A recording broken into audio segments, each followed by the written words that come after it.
Қайырлы күн жақсыларым, бүгін сіздермен өте дәмді люля кебапты үй жағдайында қазанда пісіретін боламыз. Ол үшін 1 кг балғын фаршқа үлкен пияз бен сарымсақтың 2 бөлігін блендер арқылы ұсақтап қосамыз.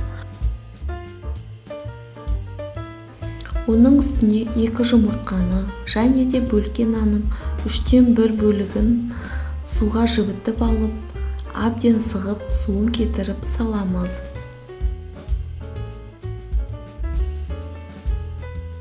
Салған нанымыз суға әбден жібіген, жұмсақ болуы керек.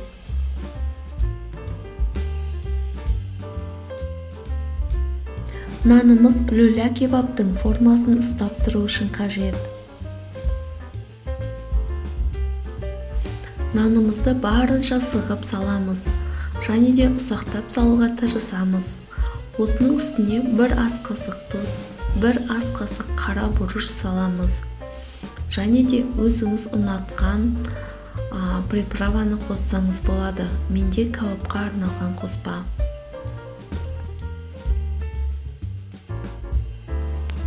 Ал енді бар күшімізді салып, осының барлығын жақсылап тұрып араластырып аламыз.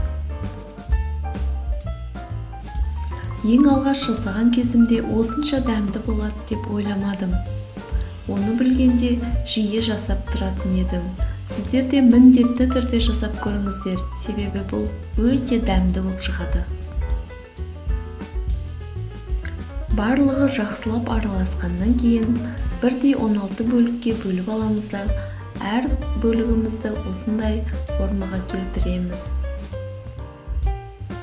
Егер ыдысыңыз үлкен әрі жайдақ болса, ортасынан арнайы таяқшаларды өткізіп қойсаңыз болады.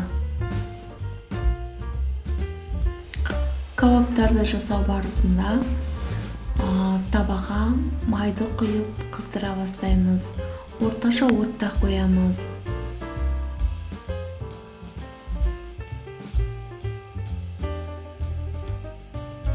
Кебаптардың ортасы қатты қалың болып кетпесін, пісуі қиын болады. Орташа отта қызған майымызға салып қуыра бастаймыз.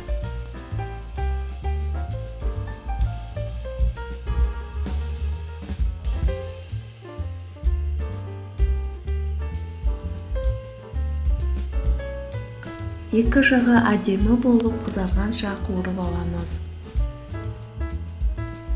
Егер сізде асқазан ішек аурулары болса, онда мантоваркаға немесе пешке салып пісірген жөн болады. Кебаптың гарнирына 1,5 кг картоп және 1 дана сәбіз қолдандым. Піскен сәбізді ұнатпайтын балаларым осылай дайындаған кезде барлық сәбізді жеп қойды. Кебапты қуырған майға сәбізімізді, картопымызды салып, жақсылап қуырамыз. Кебаптың дәмі сіңіп, өте дәмді, әдемі болып шығады. Егер майда күйген кебаптың бір бөлшектері қалып қойған болса, оның бәрін түгелдей алдын ала алып тастаймыз.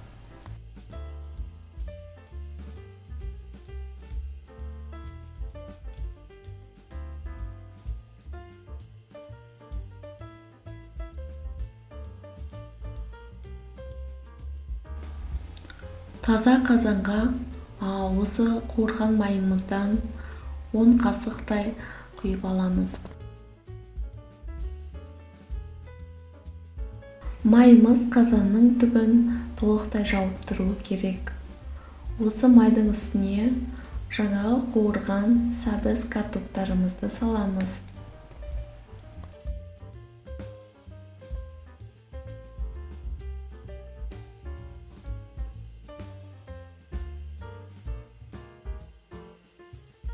Оның үстінен кебаптарымызды салып, шетінен 1 кесе таза су құямыз.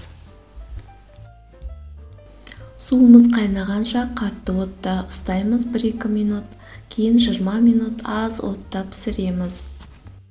Иісі мұрын жаратын, өте дәмді кебабымыз дайын болды. Осылай қалауыңызша әсемдеп ұсыныңыз, астарыңыз дәмді болсын.